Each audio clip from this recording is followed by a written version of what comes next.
Eu posso querer ganhar dinheiro, eu posso saber ganhar dinheiro, mas eu nunca tive a oportunidade para mostrar isso. Não vai acontecer.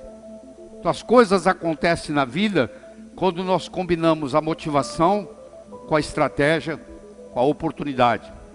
E a oportunidade na nossa vida, ela aparece de duas formas.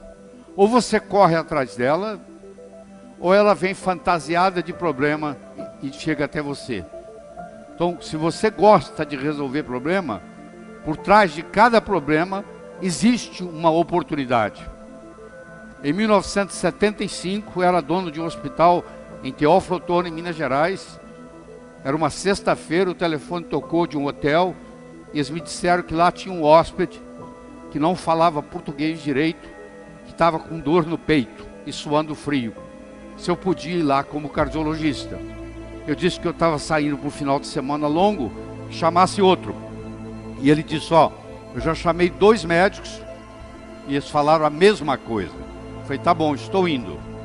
Cheguei lá, eu encontrei um sujeito polonês, que falava praticamente nada de português. E na época eu falava muito pouco de inglês. Eu levei ele para o hospital, fiz um eletrocardiograma, ele estava infartando. Levei ele para o hospital, no caminho para o hospital, ele me pergunta assim, você conhece meu filho? Eu falei, quem é seu filho? O meu filho é o chefe de cardiologia de Harvard. O nome dele é Peter Marocco. Eu falei, eu não conheço o seu filho pessoalmente, mas eu conheço os livros dele, os trabalhos, eu estudo pelos trabalhos do seu filho. 48 horas depois, o filho dele saiu de Boston, Massachusetts, e veio para Teófilo Otoni ajudar a cuidar do pai.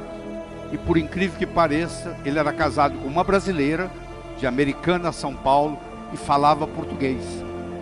E nós fizemos amizade, e eu vou encurtar a história, e eu terminei em Harvard. Não pelo mérito, mas pela oportunidade que a vida me deu. Naquele dia, quando eu fui chamado, ninguém falou para mim que eu ia atender o filho, o pai, do chefe de cardiologia de Harvard, que depois ele viria ao Brasil, e que eu acabaria sendo convidado para ir para lá. Não, eu fiquei sabendo que eu ia atender alguém e que eu não poderia naquele final de semana ir para Alcobaça, na Bahia, que eu estava programado.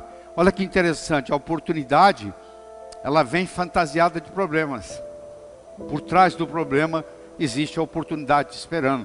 Isso tem que ser ensinado para os jovens, a aprender a gostar de problemas, porque os problemas são os nossos melhores amigos. Eles que nos fazem crescer. A vida tem sempre o direito de nos surpreender, com coisas boas ou com coisas ruins. Nós temos que estar aberto para essa perspectiva, porque tudo o que acontece de importante na sua vida aparece num ângulo de 90 graus.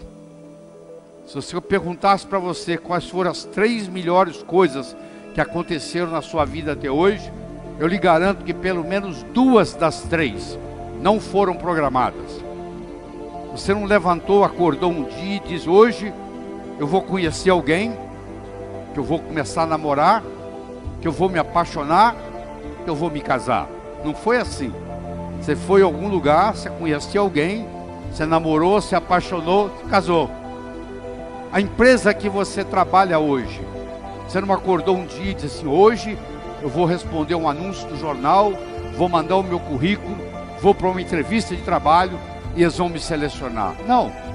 De algum jeito você foi para uma entrevista e você foi selecionado.